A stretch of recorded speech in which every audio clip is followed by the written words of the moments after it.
সবাইকে স্বাগতম নতুন একটা ক্লাসে।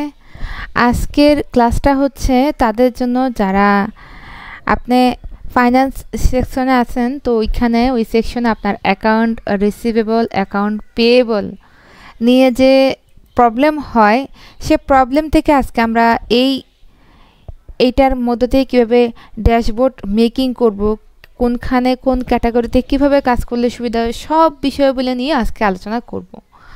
ধরুন এটা আমার একটা কাস্টমার এই ফাইলটা আমাকে দিয়েছে।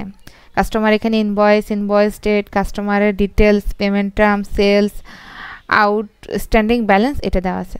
তো এইখান থেকে আমার due date, cost of date, days overdue balance, age ব্রেকের, সিটি, কাস্টমার টাইপ, এই সবগুলো প্রথমে বের করব। এরপর এইটার উপর বেস করে এখানে সবগুলো করব। তারপর হচ্ছে যে কাস্টমারের যে ডাটা দেওয়া আছে এইটার উপর বেস করে করব। এর আগের ক্লাসে আমি দেখিয়েছিলাম অ্যাকাউন্ট রিসিভেবল অ্যানালাইসিসটা কীভাবে আগে এই এক্সেলের মধ্যে করা যায়, সেই বিষয়টা আমি দেখিয়েছিলাম। তো আজকে এইটার মধ্যে থেকে আমি নতুন করে একটা কিভাবে এই পূর্ণ ডাটা থেকে কীভাবে ড্যাশবোর্ড মেকিং করা যায় সেইটাও আমি করে দেখাবো। তো চলুন শুরু করা যাক আমার নতুন ক্লাস। আচ্ছা, কাজের প্রথমে তাহলে আমরা আমাদের প্রথম টাস্ক হচ্ছে ডিউ ডেটটা বের করা। তো ফার্স্টে আমরা ইকুয়াল টু দিই। এইখানে আমাদের ডিউ ডেট বের করতে হলে দুটো জিনিস জানতেই হবে। কোন দুটো জিনিস? ইনভয়েস ডেট আর একটা হচ্ছে পেমেন্ট টার্মস। তো এই দুটো অ্যাড করলে আমার এখানে ডিউ ডেটটা চলে আসবে। তাহলে ফার্স্টে আমরা এটা অ্যাড করলাম, এরপর হচ্ছে প্লাস দিলাম, এরপর পেমেন্ট টার্ম 7, এন্টার, চলে এসছে আমার।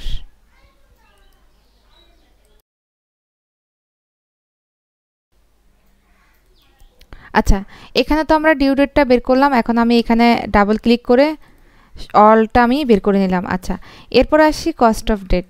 এটাতে যদি আমি আজকে টুডের ফর্মুলা লাগাই তাহলে আজকের তারিখটা চলে আসবে। এন্টার ক্লিক করলে আজকের তারিখটা চলে আসছে, ঠিক আছে। এখন ডেজ ওভারডিউর মধ্যে ইকুয়াল টু দিয়ে এইটা থেকে নভেম্বর 20 তারিখের আগে যে ডেটা, আচ্ছা এটা প্রথমে মাইনাস দিয়ে 20 তারিখ আগে যে ডেটা, এটা ভুল হয়েছে আমার, ফার্স্টে এইটা, তারপর হচ্ছে মাইনাস দিয়ে এই জিটু যে ডাটা, এটা দিয়ে এন্টার ক্লিক করলে এখানে ওভারডিউর এটা দেখাচ্ছে 1744, ঠিক আছে। তো এখন এজিং স্ল্যাবলে দেওয়া আছে হচ্ছে 361 ওর অ্যাবভ 360। তাহলে আমার এখানে এইটা বাদ দিতে হবে। আমি এইটা অনুযায়ী পারবো না, এখানে আমার থেকে এমন একটা ডেট দিতে হবে যাতে করে ওই ডেটার মধ্যে থাকে।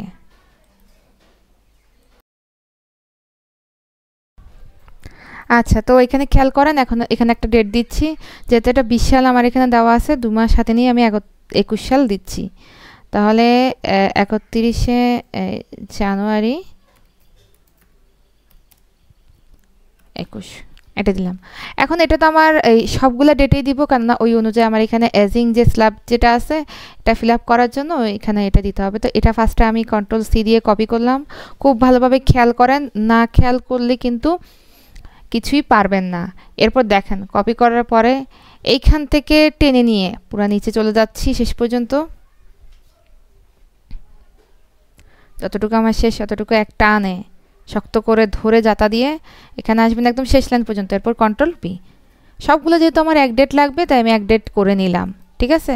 এখন যাতে আমার ডেজ যে ওভারভিউ এটা যাতে আমার ইজি হয়, এজন্য ইজিলি আমি এখান থেকে কী করতে পারবো, এখন ডেজ যে ওভারভিউ এটা আমি বের করতে পারবো। আচ্ছা, তাহলে এখানে আগের সিস্টেম অনুযায়ী এখানে আমি ডেজ যে ওভারভিউ সেগুলো বের করে ফেলি।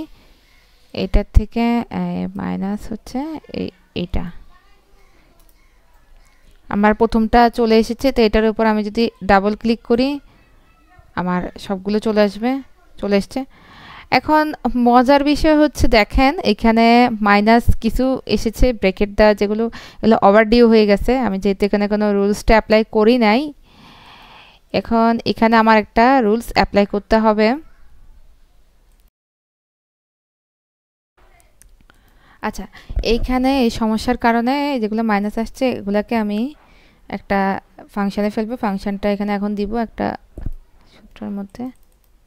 এখন আমার h2 - g2 তো আগে দেওয়াই আছে, তো এটার মধ্যে আমি কিভাবে করি একটু দেখেন, খুব ভালোভাবে মনোযোগ সহকারে খেয়াল করেন। এখানে আমি ইফের একটা ফর্মুলা দিব, তো ইফের ফর্মুলা দিলে এখানে ইফ আসছে, ইফটা আমি দিলাম।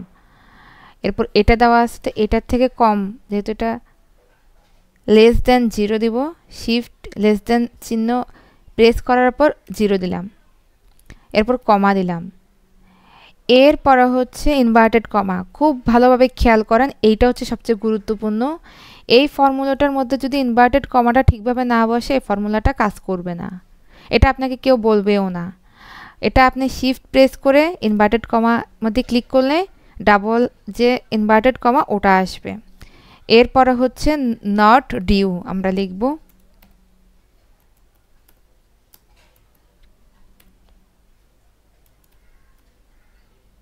আবার শিফট প্রেস করে একবার ইনভার্টেড কমায় ক্লিক করলে আসবে। আর শুধুমাত্র এই ইনভার্টেড কমাটা ভুল হওয়ার কারণে আমার এটা মিলতেছিল না। যাই হোক, একটা প্রেস করে কমা দিয়ে আমি আবার হচ্ছে এই h2 - g2 দিব, ব্রেকেট দিয়ে এন্টার। দেখুন এবার কিন্তু চলে এসেছে আমার এটা, ঠিক আছে। এখন আমি কি করব, এখানে যে ডাবল ক্লিক করলেই আমার যেগুলো নট ডিউ সেগুলো চলে এসেছে, আর যেগুলো অ্যামাউন্ট আছে প্লাসে সেগুলো রয়ে গেছে। তো যাই হোক, এই পর্যন্তই আজকে থাকবে। নেক্সট ক্লাসে এগুলা সহ কীভাবে ড্যাশবোর্ড মেকিং করতে হয় পর্যায়ক্রমে আমি দেখাবো। সবাই সেই পর্যন্ত ভালো থাকবেন, ধন্যবাদ সবাইকে।